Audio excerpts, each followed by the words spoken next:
എല്ലാ പൂക്കളും ഒരേ സമയത്തല്ല വിരിയുന്നത്. ഓരോന്നിനും അതിൻ്റേതായ സമയമുണ്ട്. ഒരു പൂന്തോട്ടത്തിലെ എല്ലാ പൂക്കളും ഒരേ സമയം വിരിയുന്നില്ല. ചിലത് നേരത്തെ വിരിയുന്നു, ചിലത് വൈകിയും. നിങ്ങളും അതുപോലെയാണ്. മറ്റുള്ളവരുമായി സ്വയം താരതമ്യം ചെയ്ത് വിഷമിക്കരുത്. നിങ്ങളുടെ വസന്തം വരാനിരിക്കുന്നതേയുള്ളൂ. ഓക്കെ.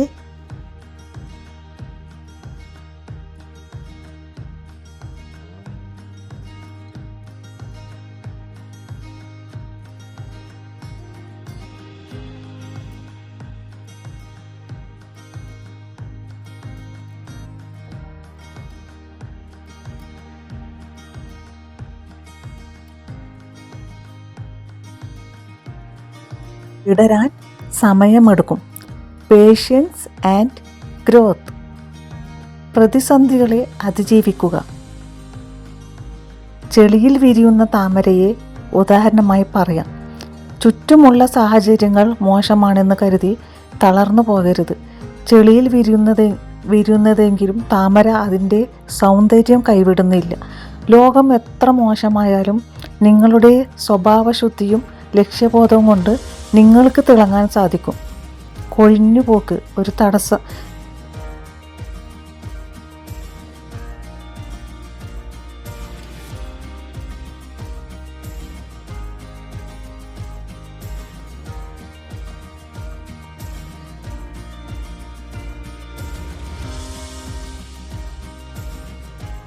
കൊഴിഞ്ഞുപോക്ക് ഒരു തുടക്കമാണ്.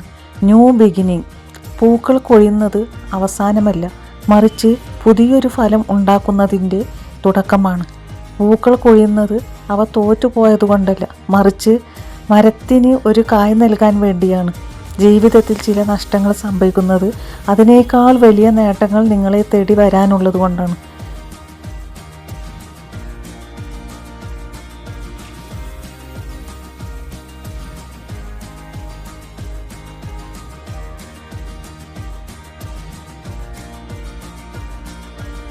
തകരുന്നത് തളരാനല്ല, വളരാനാണ്.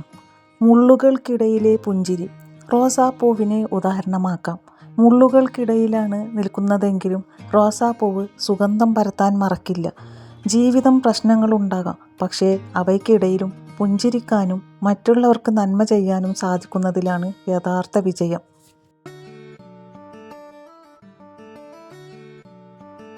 നിശബ്ദയായ വളർച്ച.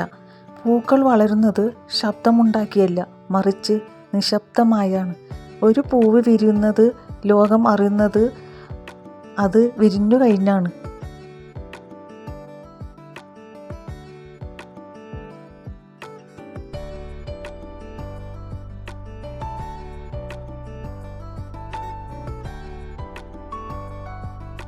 വളരാൻ ബഹളങ്ങളുടെ ആവശ്യമില്ല. നിങ്ങളുടെ കഠിനാധ്വാനം നിശബ്ദമായിരിക്കട്ടെ. നിങ്ങളുടെ വിജയം ലോകം മുഴുവൻ സുഗന്ധം പരത്തട്ടെ. പാറയിടുക്കിൽ വിരിയുന്ന ചെറിയ കാട്ടുപൂക്കളെ ശ്രദ്ധിച്ചിട്ടുണ്ടോ? വളരാൻ സൗകര്യങ്ങളില്ലെന്ന് പരാതി പറയുന്നവർ ഈ പാറയിടുക്കിലെ പൂവിനെ നോക്കുക. മണ്ണും വെള്ളവും കുറവാണെങ്കിലും അത് വിരിഞ്ഞു നിൽക്കുന്നു.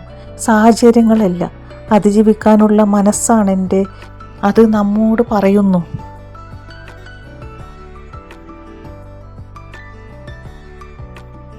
സ്വയം തിരിച്ചറിയുക. ഒരു മുല്ലപ്പൂവ് ഒരിക്കലും റോസാപ്പൂവാകാൻ ശ്രമിക്കാറില്ല. കാരണം അതിന് സ്വന്തം ഒരു സുഗന്ധമുണ്ടെന്ന് അതിനറിയാം.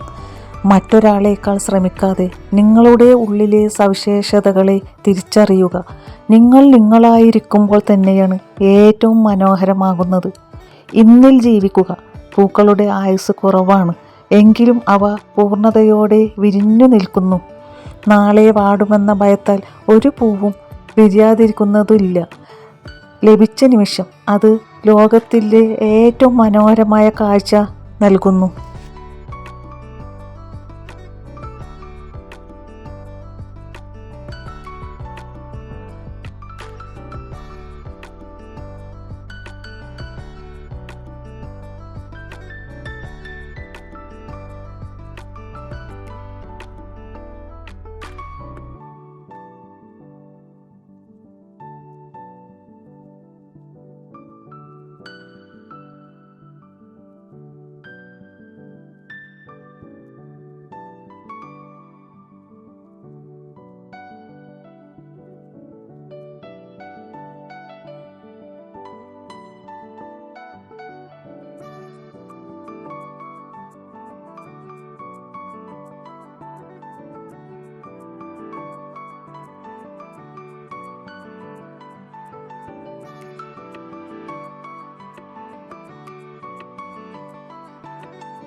നാളെയെക്കുറിച്ചുള്ള ഉത്കണ്ഠയിൽ നിങ്ങളുടെ ഇന്നത്തെ സന്തോഷം കളയാതിരിക്കൂ.